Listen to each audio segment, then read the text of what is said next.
The mahogany table stretched between us like a battlefield. Mom's perfectly manicured nails tapped against her wine glass as she surveyed the Sunday dinner spread with the same critical eye she used on everything else in her life. Dad sat at the head of the table, checking his phone between bites, probably reviewing another property deal. My older brother Marcus leaned back in his chair with that insufferable smirk he'd perfected over 32 years of being the golden child. "So Jamie," Mom began, her tone dripping with forced interest. "Still shuffling papers at that little trading firm?" I took a sip of water. "Something like that." "It's been what, 7 years?" Marcus chimed in. "Most people make partner by now. Or at least move up from entry-level work." "I'm not entry-level," I said calmly, cutting into my salmon. Dad finally looked up from his phone. "But you're still essentially an employee, right? Working for someone else?" "At your age I owned 3 apartment buildings. Different industries, Dad." "That's the problem," Mom interjected. "Real estate is tangible. You can see it, touch it. What do? Move numbers around on a screen? Gamble with other people's money?" "I manage investments." Marcus laughed. "Manage investments? That's a fancy way of saying you're a middleman. You know what my quarterly bonus was last quarter? 400,000. From actual real estate deals. Actual buildings with actual tenants paying actual rent." "That's wonderful, Marcus." "Don't patronize me, Jamie. I'm just saying, maybe if you'd listen to Dad and come into the family business instead of chasing some Wall Street fantasy, you'd actually have something to show for yourself by now." Mom nodded in agreement. "Marcus has already bought 2 investment properties this year alone. He's building real wealth. Generational wealth." "I'm aware." "Are you?" Dad set his phone down, giving me his full attention for the first time that evening. "Because from where I'm sitting you're 30 years old, still renting that tiny apartment in Manhattan, driving a 6-year-old Honda and working 80-hour weeks for what?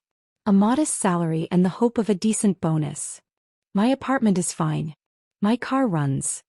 "That's exactly the mentality that's holding you back," Mom said, shaking her head. "You settle for fine while your brother thrives. Do you know what he drives? A Mercedes S-Class. Fully loaded." "I've seen it." "And you're not embarrassed?" Marcus leaned forward. "Little sister, I'm trying to help you here. There's still time to pivot. Come work for Dad and me. Learn the real estate game. Start building actual assets instead of playing with spreadsheets." "I'm not playing with anything." "Oh, honey," Mom's voice took on that pitying tone I'd heard my entire life.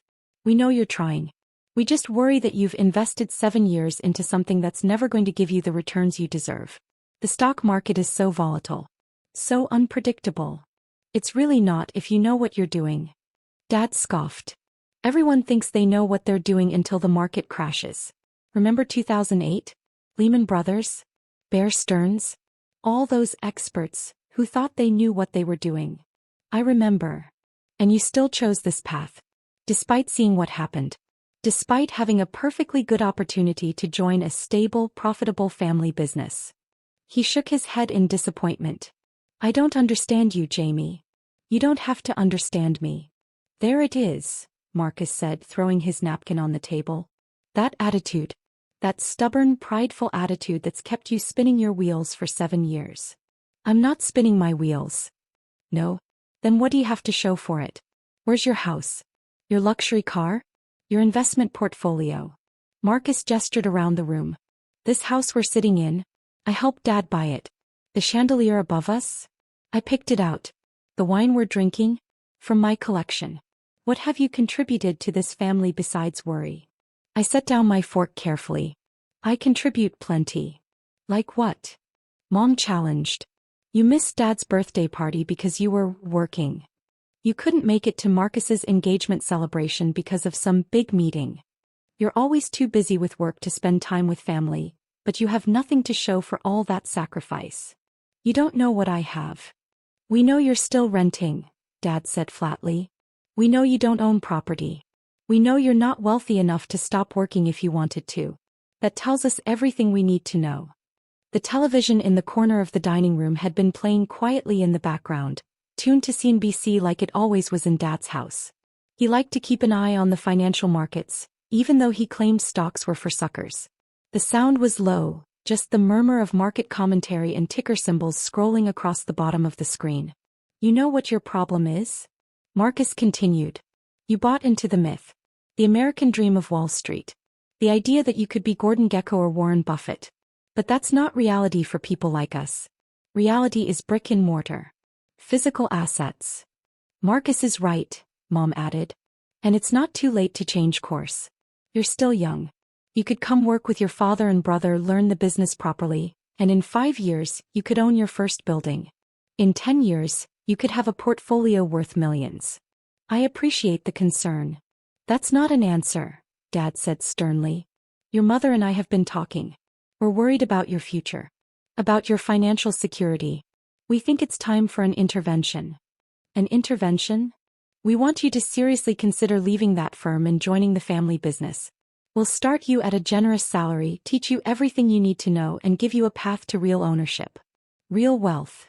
I took another sip of water. That's not necessary. Jamie, please. Mom's voice cracked slightly. We're not trying to hurt you. We love you. We just want to see you succeed. Is that so wrong? I am succeeding. How? Marcus demanded. Show us. Prove it. Show us your bank account. Show us your investment portfolio. Show us anything that proves you're not just treading water while lying to yourself about being successful. I don't need to prove anything to you. Because you can't, Dad concluded. Because there's nothing to show. You're a stockbroker, Jamie. A middleman. An employee. And there's no shame in that, but let's at least be honest about what it is. I'm not just a stockbroker. Then what are you? Marcus challenged. Enlighten us. What's your impressive title? Senior associate? Vice president? Those are just fancy words for employee. I manage a portfolio. Whose portfolio? Mom asked. Your clients? So you manage other people's money, take a percentage, and call that success? Honey, that's not building wealth. That's earning a salary with extra steps. The television suddenly got louder. Someone had turned up the volume. I glanced over to see one of the CNBC anchors looking excited, the breaking news banner flashing across the screen. We're interrupting regular programming for breaking financial news, the anchor announced. After months of speculation, we can finally reveal the identity of the mysterious investor known only as JM, who has been making waves in the financial world with unprecedented returns. Can someone turn that down? Dad asked irritably. We're having a family discussion. But Marcus had frozen, staring at the screen. Wait. Hold on. JM has been described as the most brilliant investment mind of this generation, the anchor continued. Operating in complete secrecy for the past 7 years, this portfolio manager has achieved returns that Wall Street analysts are calling mathematically impossible. Today, in a mandatory SEC disclosure filing, the identity has been revealed. Mom's hand went to her throat. Jamie, that's your firm. The portfolio manager is 30-year-old Jamie Michelle Chin, and the total portfolio value is being reported at $3.2 billion. The dining room went completely silent except for the television. Billion. Dad whispered. Over the past 7 years, the anchor continued, Ms. Chin has transformed an initial personal investment of just $50,000 into a multi-billion-dollar portfolio through a combination of early-stage venture capital investments, strategic options trading, and what insiders are calling predictive analytics that border on clairvoyance. Marcus's face had gone pale. That's not possible. Among her notable investments, she was the first outside investor in a now major electric vehicle company, providing crucial seed funding in 2018. She held a significant stake in 3 separate pharmaceutical companies that all successfully brought drugs to market. She predicted and profited from 4 separate market corrections. And according to SEC filings, she personally owns between 5 and 8% of 12 different Fortune 500 companies. Jamie. Mom's voice was barely audible. I continued eating my salmon. Financial analysts are calling this the most impressive individual investment performance in modern history, the anchor said. Her 7-year compound annual growth rate exceeds 200%. For context, Warren Buffett's lifetime CAGR is approximately 20%. Ms. Chin has revolutionized quantitative investing. Dad grabbed the remote and turned the volume up higher. We go now to our Wall Street correspondent who's outside Chin Capital Management. Sarah. The screen switched to a reporter standing outside a sleek Manhattan skyscraper that I recognized immediately because I'd bought it 3 years ago. The name, Chin Capital, was visible in gleaming letters behind her. Tom, the scene here is absolute pandemonium. Within minutes of the SEC filing going public, investors have been calling, emailing, and literally showing up at the building trying to get their money into Jamie Chen's funds. Her firm has been operating under a strict invitation-only policy, with a minimum investment of $10 million and a waiting list that industry insiders say is longer than Harvard's. Marcus made a choking sound. What makes this revelation even more remarkable, Sarah continued, is Chen's age. At 30 years old, she's the youngest self-made billionaire in finance, and she did it entirely through her own investment acumen, not inheritance or a lucky IPO. She's been described by former colleagues as frighteningly intelligent and able to see patterns that computers miss. Turn it off, Marcus said hoarsely. We've obtained statements from several of Chen's early clients, Sarah went on. One tech entrepreneur says Chen turned his $2 million investment into $47 million over 6 years. A retired CEO credits Chen with growing his $20 million retirement fund to $380 million. The returns are unprecedented. Mom was staring at me with her mouth open. What's particularly interesting, the anchor interjected, is Chen's personal holdings. According to the SEC filing, her personal wealth is estimated at $3.2 billion, but that's separate from the $14 billion in assets she manages for clients. Combined, she's responsible for over $17 billion in investment capital. $17 billion, Dad repeated numbly. Industry experts are already calling her the most sought-after investment manager in the world.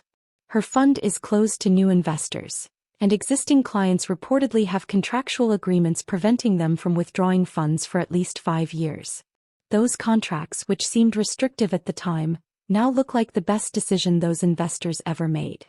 My phone, sitting face down next to my plate, began vibrating continuously. Then Dad's phone lit up. Then Mom's. Then Marcus's. We're also hearing, Sarah added, that Chen owns significant real estate holdings in Manhattan, including the building we're standing in front of, valued at approximately $200 million, and a personal residence in Tribeca purchased for $45 million in cash 3 years ago. Marcus pushed back from the table, his chair scraping loudly. This is a joke. This is some kind of prank. Her investment strategy is being compared to legends like George Soros and Peter Lynch, the anchor continued. But what sets Chen apart is her age and the speed of her success. 7 years. 50,000 to $3 billion in 7 years. It's a financial fairy tale, except it's completely real and documented. I finally looked up from my plate. Can someone pass the salt? Nobody moved. We understand Chin Capital Management will be holding a press conference tomorrow morning, Sarah said. Given the market impact of this disclosure, several stocks Chin is known to hold have already jumped 10 to 15% in after-hours trading. This could be one of the most watched financial events of the year. Dad found his voice first. Jamie, is this real? The salt, please. Marcus grabbed his phone and started typing frantically. Mom just stared at me like she'd never seen me before. Dad's face had gone from pale to red and back to pale again. According to sources, the anchor continued, Chen has been personally interviewed by the Treasury Secretary about her investment models. The SEC has reviewed her trading patterns 3 separate times and found no irregularities, just remarkably prescient decision-making. MIT has reportedly offered her a position as visiting professor of financial engineering. You told us you managed a portfolio, Mom whispered. I do. A $17 billion portfolio. Technically $3.2 billion is mine. The rest belongs to clients. Marcus slammed his phone down. It's true. It's all over Bloomberg, Reuters, the Wall Street Journal. You're everywhere. They're calling you, they're saying you're the most successful investor of her generation, Dad finished, reading from his own phone. Several hedge fund managers have already issued statements, Sarah reported, saying they've been trying to recruit Chen for years with offers exceeding $50 million per year in guaranteed compensation. She's turned them all down to run her own firm. $50 million per year? Mom's voice had gone up an octave. In salary alone, the anchor clarified. plus carried interest on returns which would likely have doubled or tripled that figure. But Chin apparently values independence over compensation. We also have reports, Sarah added, that Chin has made substantial philanthropic contributions under a private foundation. Approximately $200 million to various educational and scientific research initiatives over the past 3 years, though she's kept those donations anonymous until now. I reached across the table myself and grabbed the salt shaker. Jamie, Dad's voice was strange, like he was talking to a stranger. Why didn't you tell us? I tried to. You kept interrupting. You said you managed investments. I do. I manage substantial investments with exceptional returns for a select group of clients while maintaining a personal portfolio that has appreciated significantly. That's not. You should have been clearer. I told you I wasn't entry-level. I told you I manage a portfolio. I told you I'm not just a stockbroker. You told me I was playing with spreadsheets. Marcus's phone rang. He looked at the screen and his face went even paler. It's Michael Brennan. Who? Mom asked. The CEO of Brennan Development.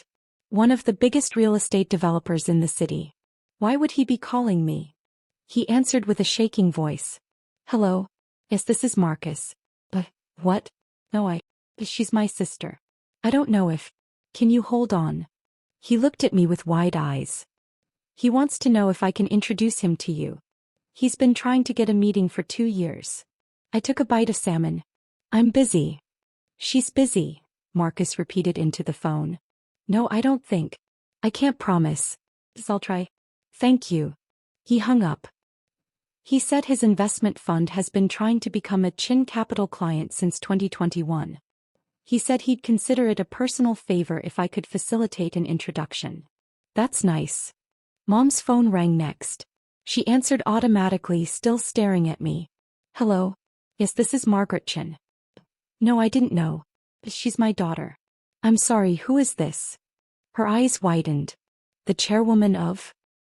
Oh my God. What? Charity gala? You want Jamie to be the keynote speaker? I don't know if she. How much is the speaking fee? Excuse me. She pulled the phone away from her ear and looked at it like it had bitten her. She just offered you $500,000 to speak at a charity event for 30 minutes. Not interested. Jamie, that's $500,000 for 30 minutes. Mom, my time is worth more than that. The anchor's voice continued from the television. We're now joined by Dr. Richard Ashworth, professor of economics at Columbia. Dr. Ashworth, you've studied exceptional investors. Where does Jamie Chin rank? Historically, in the top 5 greatest investment minds of all time, the professor responded. Her risk-adjusted returns are actually better than Warren Buffett's when you compare their first 7 years. What makes Chin truly exceptional is her ability to identify emerging trends before they're obvious. She invested heavily in remote work technology in early 2019, before the pandemic made it essential. She bet on mRNA technology in 2018. She bought cryptocurrency mining operations in 2020 when everyone thought the crypto bubble had burst. She's not lucky. She's prescient. Dad was scrolling through his phone, his face getting redder by the second. There are articles here going back 2 years. Mystery investor JM outperforms every hedge fund. The smartest person on Wall Street you've never heard of. Why won't JM take our money? He looked up at me. This entire time, people have been writing about you? Some people. His voice cracked. You're being compared to Warren Buffett. The New York Times called you the most important financial mind of the 21st century. That's hyperbolic.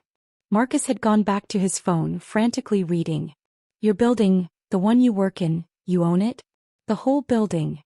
Yes. It's worth $200 million? Approximately. The valuation fluctuates based on market conditions. And you bought it with cash? It was the most tax-efficient approach. Most tax-efficient. Marcus trailed off, then started reading again. His voice got quieter. You also own a townhouse in Tribeca purchased for $45 million. A penthouse in London worth £30 million. A beach house in Malibu valued at $28 million. And a private island in the Bahamas. The island was a strategic purchase. The previous owner was desperate to sell and I got it below market value. Below market value, Mom repeated faintly. How much is a private island at below market value? 12 million. She made a small whimpering sound. Let's return to the market impact, the anchor said, pulling up a chart. In the hour since Chen's identity was revealed, total market capitalization has increased by approximately $70 billion, primarily in stocks she's known to hold. This is the Jamie Chen effect, and it's already being studied by economists. 70 billion? Dad whispered. The SEC filing revealed her major positions, the analyst explained. When the market sees that Jamie Chen owns significant stakes in these companies, investors assume she knows something they don't. Because historically she does. Her track record is perfect. Every major position she's held has appreciated by at least 300%. Marcus's phone rang again. Then Dad's. Then Mom's. All three of them stared at their devices like they were seeing phones for the first time. It's the Caldwells, Mom said, referring to their country club friends. They want to know if you're accepting new clients. No. Jamie, they're offering to invest $50 million. I'm not accepting new clients. I have a waiting list of qualified investors offering substantially more than that. Dad answered his phone. Hello, Bill. She doesn't. I'm not her financial advisor. I'm her father. I don't have that kind of influence. Yes, I'll mention it, but I understand it's urgent. Everyone's calling. Yes. Goodbye. He set the phone down carefully. That was Bill Richardson. He runs the Richardson Fund. I know who he is. He manages $8 billion. I'm aware. He wants to invest with you. All $8 billion. He says your returns are so far beyond industry standards that even with your 2-and-20 fee structure, he'd still come out ahead. Tell him no. Jamie, he's offering you $8 billion. I don't need it. I'm selective about my clients. Mr. Richardson doesn't meet my criteria. Your criteria? Marcus's voice was strangled. You're turning down $8 billion? Do you know what our entire family business is worth? About $200 million across all properties. You just turned down 40 times our family's total net worth. Different investment philosophies. The television had switched to a split screen with multiple financial experts. The question everyone's asking, one analyst said, is what's next for Jamie Chen? At 30 years old with $3 billion in personal wealth, will she retire? Start a hedge fund? Run for office? Sources say she's deeply private, another expert responded. She's apparently turned down hundreds of media requests over the years. This SEC filing was mandatory, she couldn't avoid it once her holdings crossed certain thresholds. But by all accounts she prefers to work quietly. Smart, a third analyst interjected. Her edge is in seeing things others miss. Media attention could compromise that. My phone continued vibrating. I turned it face down again. Aren't you going to answer that? Mom asked weakly. It's just my assistant letting me know that the press has figured out where I live. Building security is already handling it. Building security, Dad repeated. You're building security. Yes. Because you own the building. Yes. The $200 million building. I think we've established that. Marcus suddenly stood up, walked to the window, then walked back, then sat down again. I told you that you should come work in real estate. I said you were wasting your time with stocks. I called you a middleman. You did say that. I bragged about my $400,000 quarterly bonus. Yes. Your quarterly returns are probably, what? Hundreds of millions. Last quarter was good. How good? The portfolio appreciated by approximately $900 million. Mom made that whimpering sound again. But that's not typical, I added. Some quarters are less. Some are more. It averages out. Dad's phone rang again. He looked at it, then looked at me. It's Howard Berkowitz. The real estate developer? He wants to know if you'd consider investing in his new project. He needs $200 million in capital. What's the projected ROI? He says 12% over 5 years. I shook my head. No. Jamie, that's considered a very good return in real estate. It's terrible compared to my usual returns. Why would I accept 12% when I can generate 200%? Because. Dad trailed off. Because. Because you thought real estate was better than stocks? He set his phone down and put his head in his hands. We need to talk about this, Mom said, her voice shaking. We need to understand. 7 years, Jamie. 7 years you let us think you were struggling. We worried about you. We felt sorry for you. I tried to tell you I was fine. Fine?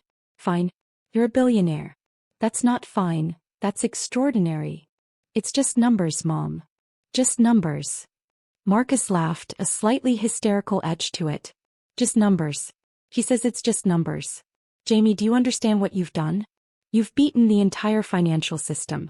You've outperformed every professional investor on the planet.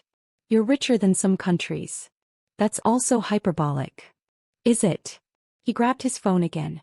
Your net worth of $3.2 billion puts you above the GDP of 23 countries.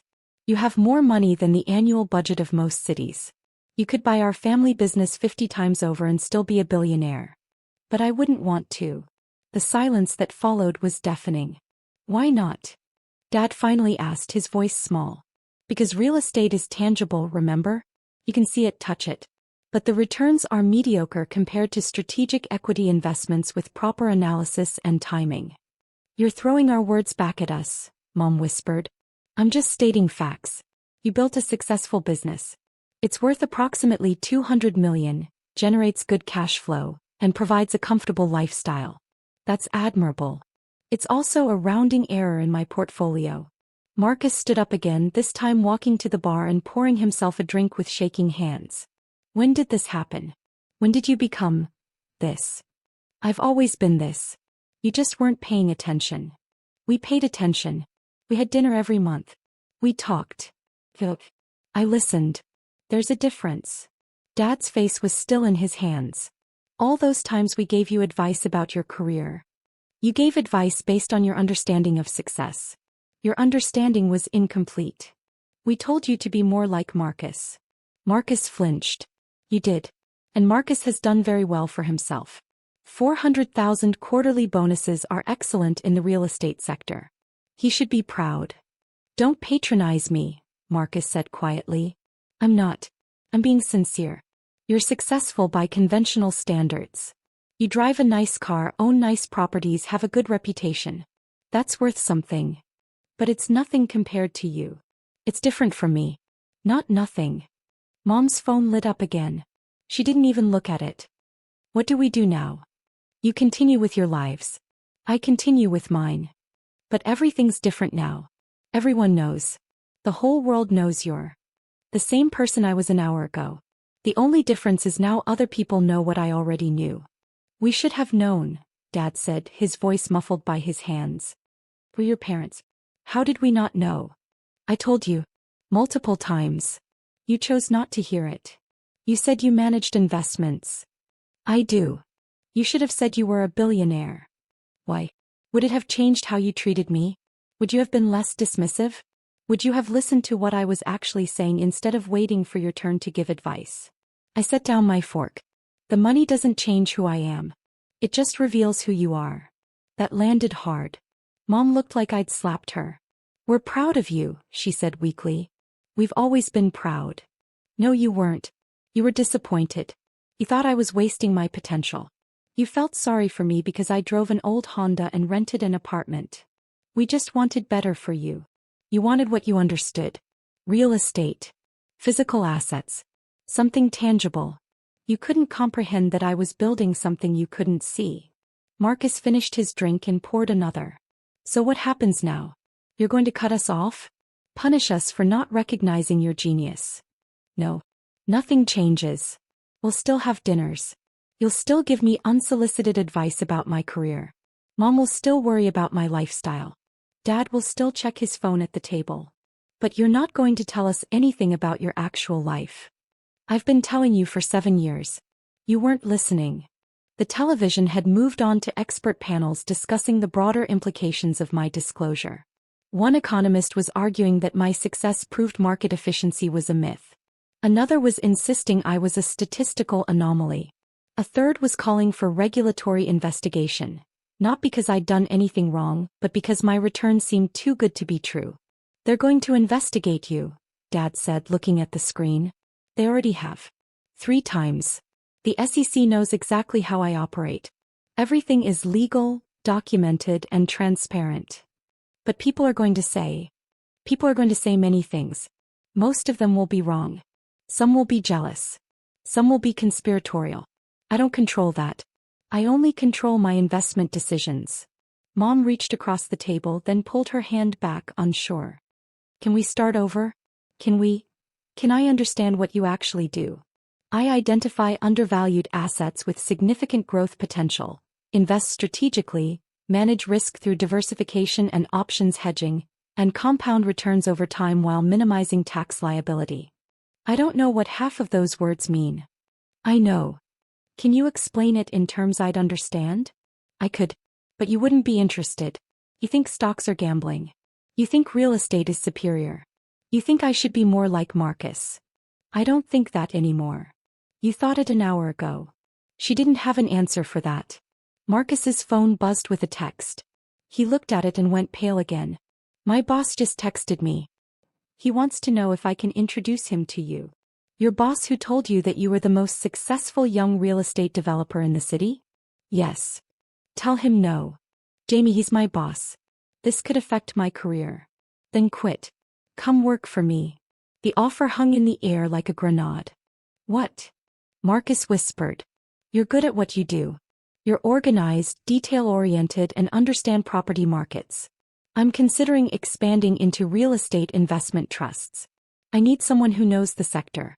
Starting salary is $2 million per year plus performance bonuses that could reach 8 figures. His mouth opened and closed silently. But you'd be an employee. Working for your little sister. Taking direction from someone you called a middleman. Can your ego handle that? I don't. Think about it. The offer expires when I leave tonight. Dad finally lifted his head. You'd hire your brother after everything he said? He's qualified. His personal opinions about my career are irrelevant if he can do the job. What about me? Dad asked. What about the family business? What about it? Would you invest in it? We could expand.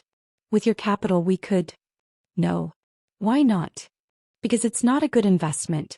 Your returns are mediocre, your growth strategy is limited by your risk tolerance, and your management style is too conservative for the kind of expansion that would justify my capital. Dad looked like I'd punched him. I'm not saying you're bad at what you do. You've built a successful business. But successful and investable are different things. I can get better returns elsewhere. So that's it? Your family business isn't good enough for you. It's not personal. It's mathematics. My responsibility to my clients is generating maximum risk-adjusted returns. Investing in your business would compromise that responsibility. We're your family. Which is why I won't insult you by making a charity investment. You've spent 7 years telling me real estate is superior to stocks. You should be relieved I'm not bringing my inferior investing skills into your business. Mom made a choking sound that might have been a laugh or a sob. My phone vibrated again. I checked it this time. I need to go. My security team says there are reporters outside my apartment. Your apartment that's worth $45 million, Marcus said dully. Yes. The apartment we thought was small and embarrassing. You thought that. I liked it fine. I stood up, placing my napkin on the table. The television was still going, now showing footage of the building that housed Chin Capital Management, reporters crowding the entrance, investors arriving with briefcases. Thank you for dinner, Mom. The salmon was excellent. Jamie, wait. She stood up too, tears in her eyes. I'm sorry. We're all sorry. We didn't understand. We should have listened better. We should have believed in you.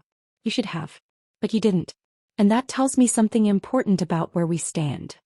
What does it tell you? Dad asked quietly. That you love me conditionally. When you thought I was unsuccessful, you were embarrassed. Now that you know I'm wealthy, you're proud. But I'm the same person. The money didn't change me. It just changed how you see me. That's not fair, Marcus protested weakly. Isn't it? An hour ago you were offering to let me work for Dad as a favor. Now you want me to invest in the family business. An hour ago Mom was pitying me for driving an old car. Now she wants to understand my work. What changed? No one answered. I'll see you next month for dinner. Same time, same place. And we can all pretend this conversation never happened while you give me advice about my life that you're spectacularly unqualified to give. I walked to the door. Behind me I heard Mom start to cry. Dad's phone rang again. Marcus poured another drink. The television continued its breathless coverage of the financial world's newest sensation. At the door I turned back one last time. They were all frozen in place, looking lost in their own home, like they'd been displaced by the revelation of who I really was. For what it's worth, I said quietly, I never wanted you to feel small. I just wanted you to see me clearly. You never did.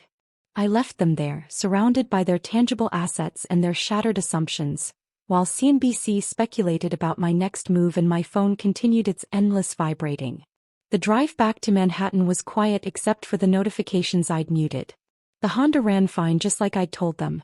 Money didn't change what I needed from a car. But it had changed everything else. Tomorrow I'd hold that press conference. The world would want to know my secrets, my strategy, my plans. They'd offer me everything, partnerships, positions, platforms. I'd turn them all down. Because the only validation I'd ever needed was the kind my family couldn't give me until everyone else already knew the truth. And by then it was too late to matter. The numbers on my portfolio continued to grow, compounding and multiplying, building wealth that I'd never asked for their permission to create. Turns out I didn't need their belief after all. I just needed to be right. And I was.